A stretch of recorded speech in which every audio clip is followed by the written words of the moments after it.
welcome to the channel. Today we're making one of my favorite home-cooked meals, pot pie. So we're going to start with that holy trinity, right? We're going to start with garlic, onions, carrots, and celery. This group right here will get just about any meal started really nicely. So we're going to put that in a frying pan and get it started so it's cooking down. Once the onions are translucent, the carrots are softened up, the garlic has released its flavor and its scent, and it's really looking beautiful. Just check for doneness every now and then. The carrots are going to be the most dense. So once the carrots are softened, you can begin to add your flavors. So I'm adding some thyme, I'm adding some parsley, a little bit of salt and pepper. I also put a little bit of nutritional yeast, which is going to thicken it up a little bit later. Add a little bit more it'll make a little bit more of a gravy, but just these things right now is going to add a lot of flavor to this base mix, and your house is going to smell really good too while you're cooking.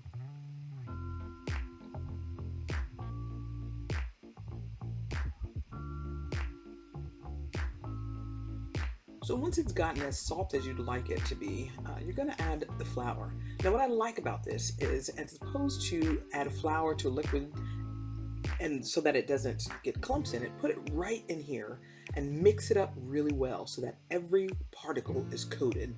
When that happens, then you can add your broth. Now I use water and better than bouillon. I don't use anything else usually, but once you add that to every coated morsel in there, then you're going to see that this better than bouillon is going to thicken that up because it's a paste. The liquid mixed with the flour is going to help thicken it up because it has the thickening agents, and you can see all the herbs and the spices. Listen, you love some gravy, you wait till this starts bubbling right here. This is my favorite part of the meal, is when my gravy gets to bubbling. That's when you know you did it right.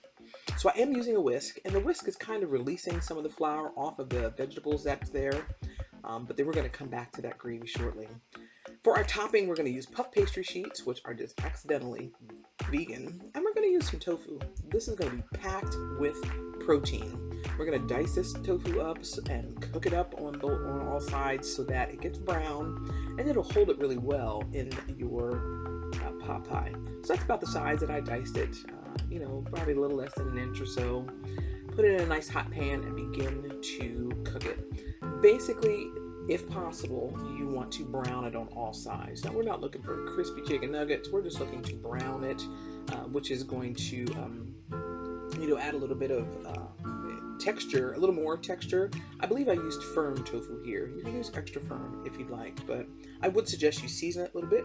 Remember, tofu is a blank slate. There is no flavor at all in tofu, which is good, because once you take the water out, then you can go ahead and put in whatever seasonings or flavorings that you'd like. You can add a little bit of soy sauce at this point to add a little bit more of saltiness to it.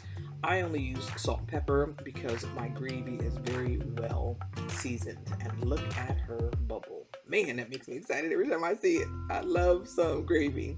And that bubbling is all from the flour that we put in there, that we had on coating every piece of the garlic and the carrots and the onions and the celery, and then our herbs are in there. So once that's in there and your tofu is finished, just pop the tofu right in the sauce, and you'll see that it's kind of browned on all sides.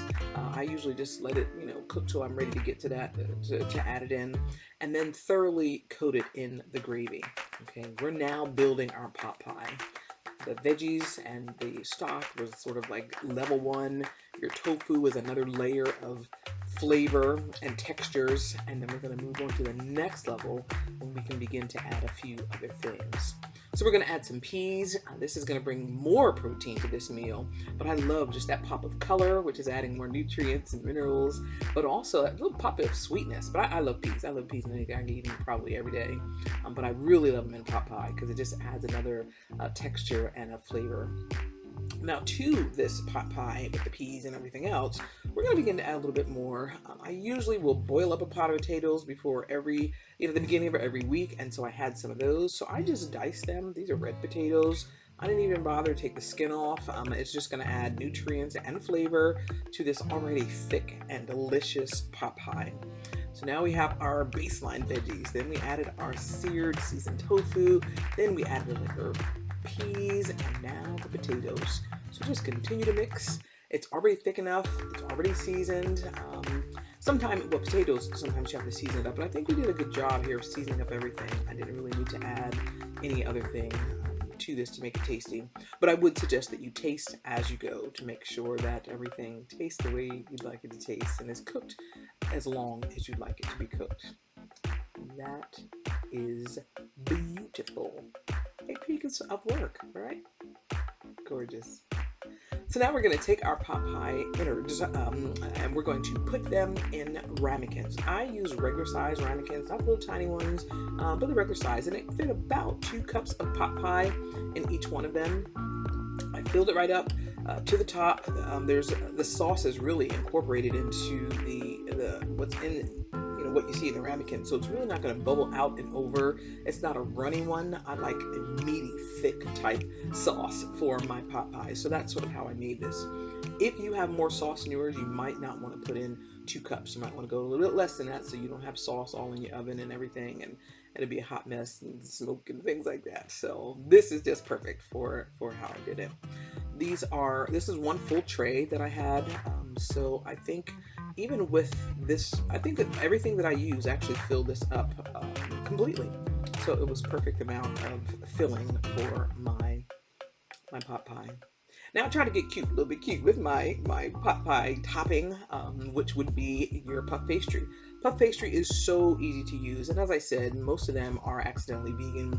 So normally, when I've made this in the past, I would just cut them in squares and just slap them on the top and put some vents in it. But I was trying to be cute, so you're going to see me try to be cute. And it didn't end up being cute, but it was delicious. I bet you it was delicious, though. But also know that you could have just made 1 whole pot pie and slapped this all on the whole thing and made it really beautiful as well. But I wanted to let it spread, and I didn't want things to kind of fall apart in there. So I really like individual ramekins because that's lunch and dinner for a couple of days for my husband and I. So anyway, I cut these in strips, and we're going to begin to design the strips on top of the ramekins because you're going to see that it'll cook up really nicely. The other thing you want to know about cutting in strips, and I had just looked at or read this in another video, is that the more edges you have of your puff pastry, the crispier it'll get, the more brown it'll get on your edges. So I was thinking, well, darn it, I want a lot of edges. And so that was the other reason I sliced these in small pieces. I'd figure out how to do this a little bit better next time. Because these are thick slices, and I actually ended up liking the thick ones a little bit better than the thin ones. But you'll see later in the video that I tried it a couple different ways. One is more cute than the other. Either way, I will try it a little differently next time. I think in like maybe a lattice type design, but these thick ones right here turned out to be my favorite. So I made them a little thin the next time around because I was thinking I can make it lattice, make a lattice one where you have some going horizontally, some going vertically, and it would have worked except that I ran out of pastry. So you're gonna see me add all these lattice pieces on here like I was doing something, and then realize, ooh, I only have a few left. So then I had to kind of get creative and take some off and then, move them to the side and, twist them and whatnot. And ended up looking like a mummy, but I bet you it was tasty. Definitely was tasty. So anyway, your puff pastry, you can design whatever kind of edging you want. Really, it's going to puff up no matter what. And as I said, this is not very liquidy, so I didn't have to worry about it falling out. Basically, I just pressed it into the sides, and you're going to see that we're going to brush it with a little bit of something to brown up the top, and then you're fine. They really don't go anywhere. If you would have made a full square to go over top of these, then I believe in those cases I've used a fork. I pressed them down. You can add a little bit of water to the edges of your bowl, put the whole piece on the top, and then press down and in hopes that it'll sort of keep it right there. What I did is I brushed them with a little bit of dairy-free milk because I wanted to add a little bit of color. You could also brush this with a little bit of olive oil, but I didn't want to add added fat. So that's why I was just going with the dairy-free milk.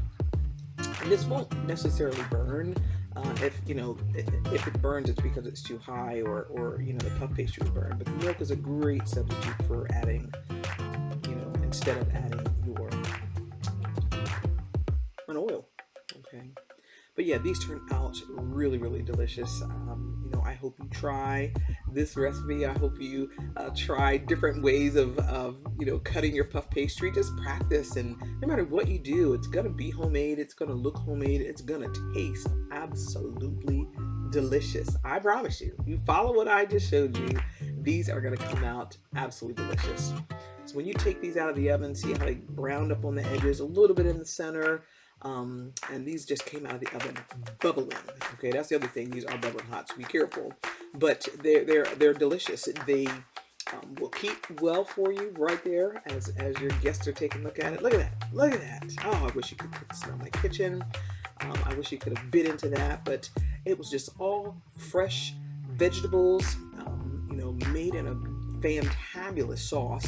Popped in the oven for a few minutes, and it came out crispy, golden, and absolutely delicious. So I hope you love this video. I hope you try this, and if you do, please put comments in below, like the video so I can send some more. Stay blessed, everybody.